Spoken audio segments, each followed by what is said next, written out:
बेटा बहुत अमीर है। फिर चंपा चिड़िया और बुलबुल गुड़िया को देखने के लिए पहाड़ों वाले जंगल चली जाती हैं। रानो, आज तुम बड़ी खुश लग रही हो। खुश क्यों ना हूँ, आज मेरी गुड़िया का रिश्ता देखने आ रहे हैं लड़के वाले। बड़े ही अमीर घर से रिश्ता आया है मेरी बेटी गुड़िया के लिए। मेरी बेटी महलों में रहेगी और ऐश करेगी ऐश। मम्मा चिड़िया खुशी खुशी गोरी कौवी को ये सब बताती है। इस गरीब चिड़िया की बेटी महलों में रहे, ये नहीं हो सकता। मुझे इसकी बेटी की शादी रोकनी होगी। ये सोचकर गोरी कौवी वहाँ से भागती है। वो सीधी जाकर जंगल के दाखिली रास्ते पर बैठ जाती है। थोड़ी देर बाद बुलबुल और चंपा चिड़िया भी वहाँ पहुँच जाती हैं। बुलबुल और चंपा चिड़िया गोरी से रास्ता पूछने के लिए वहाँ रुक जाती हैं। कौवी, यहाँ एक चिड़िया रहती है, उसकी बेटी का नाम गुड़िया है और उसकी माँ का नाम रानो। हाँ हाँ, हमें उसी के घर जाना है। मैं अपने बेटे की शादी करना चाहती हूँ गुड़िया से। बच जाओ, अगर अपने बेटे का अच्छा सोचती हो तो बच जाओ उस गुड़िया से, वो बहुत बुरी है। 5 चिड़े पीछे लगाए हुए हैं उस गुड़िया ने। अभी कल ही उसने तोते की मार मार कर चोंच ही तोड़ दी थी। तुम तो उसका एक थप्पड़ भी नहीं सहोगी। बुलबुल, आपने तो कहा था वो चिड़िया बड़ी अच्छी है। ये कभी झूठ बोल रही है।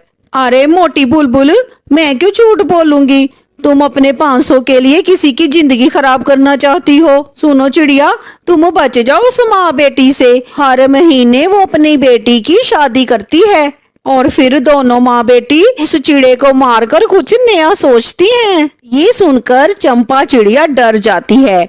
बुलबुल, तुमने मुझसे झूठ बोला, तुम बहुत बुरी हो।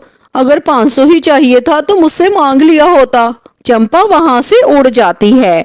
चल मोटो, भाग यहाँ से। बड़ी आई उस गरीब चिड़िया की शादी अमीर घर में करवाने वाली। उन गरीबों को गरीब ही रहने दो। किसी मासूम पर गलत इल्जाम लगाने की तुम्हें सजा मिलेगी। जाती हो कि बुलाऊं मैं अपने पति कालू को? तुम्हारी मोटी मोटी आंखें निकाल देगा मेरा कालू।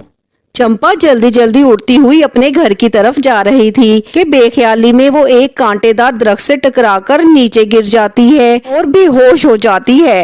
रानो चिड़िया की बेटी गुड़िया वहाँ से गुजर रही थी। एक चिड़िया को गिरा हुआ देखकर वो वहाँ आती है। ये तो बहुत घायल हैं, मुझे इनकी मदद करना होगी। फिर गुड़िया उस जख्मी चिड़िया को उठाकर अपने घर ले जाती है और घर जाकर गुड़िया उसके पंख पर पट्टी बांध देती है।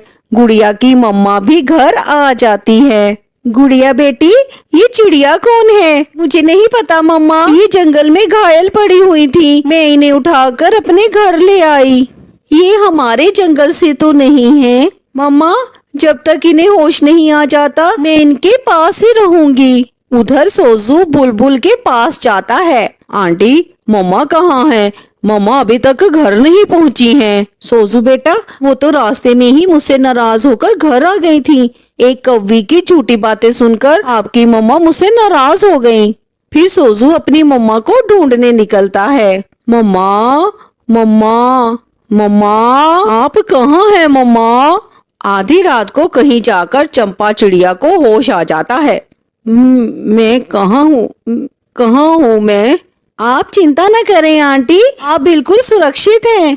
आप घायल हो गई थी, इसलिए मैं आपको अपने घर ले आई। मेरी बेटी तो सुबह से ही आपके पास बैठी हुई है, न दाना खाया न पानी पिया। बेटी, आपने मेरी जान बचाई और मुझ अजनबी के लिए इतना कुछ किया। आप बहुत अच्छी हैं। ये सब मेरी मम्मा के पालन पोषण का नतीजा है आंटी। मेरी मम्मा हमेशा कहती है दूसरों की मदद करें। आपका नाम क्या है बेटी? गुड़िया, गुड़िया है मेरा नाम। ये सुनकर चंपा चिड़िया हैरान हो जाती है। क्या आप गुड़िया हो और आपकी मम्मा का नाम रानो है? हाँ बहन, मेरा नाम रानो है और मैं ही गुड़िया की मम्मा हूँ। हम माँ बेटी इसी घर में रहती हैं। मैं चंपा हूँ। मैं अपने सूजू के लिए गुड़िया को देखने आई थी, मगर रास्ते में वो कौवी मिली। फिर चंपा चिड़िया उन्हें सारी बात बताती है। इसमें गलती मेरी ही है जो मैंने उस कौवी का विश्वास किया। मम्मा, वो जरूर गौरी आंटी होंगी। क्या मैं बुरी हूँ? अब तो आपने मुझे देख लिया।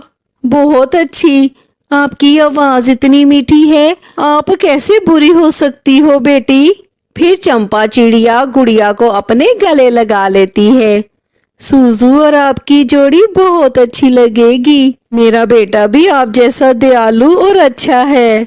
फिर सूजू और गुड़िया की शादी हो जाती है। गौरी कौवी कीकड़ के पेड़ पर बैठी जल रही थी। जो भी हो गौरी, जीत हमेशा सच की होती है। दूर किसी जंगल में टूनी चिड़िया अपने पति राजू के साथ एक पेड़ पर रहती थी। टूनी चिड़िया का एक अंडा भी था जिसमें से बच्चा कुछ ही दिनों में निकलने वाला था। राजू सुबह सुबह ही भोजन की तलाश में निकल जाया करता था। टूनी सारा दिन अपने अंडे की हिफाजत करती और अपने अंडे से बातें करती रहती। अगर इस अंडे से बेटा निकला तो मैं उसका नाम कुक्कू रखूंगी, और अगर बेटी निकली तो मैं उसका नाम गुड़िया रखूंगी। मैं अपने बच्चे की हर ख्वाहिश को पूरा करूंगी। मैं अपने बच्चे को अच्छी अच्छी भोजन ला के दूंगी। टूनी चिड़िया बैठे बैठे ऐसे ही बातें कर रही थी, तभी उसे कुछ आहट सुनाई देती है। टूनी चिड़िया बिल्कुल शांत हो जाती है और जल्दी से अपने अंडे के साथ अपने घोंसले में छुप जाती है। मिल जाए, मुझे कोई शिकार मिल जाए। आज सुबह से कुछ भी नहीं मिला है। अपने आसपास शिकारी को देख के टूनी चिड़िया डर जाती है और अपने घोंसले में छिपकर अपनी नजर शिकारी पर रखती है। नहीं, यहाँ पर कोई शिकार नहीं है। यहाँ पर ना तो कोई चिड़िया है और ना ही कोई पक्षी है।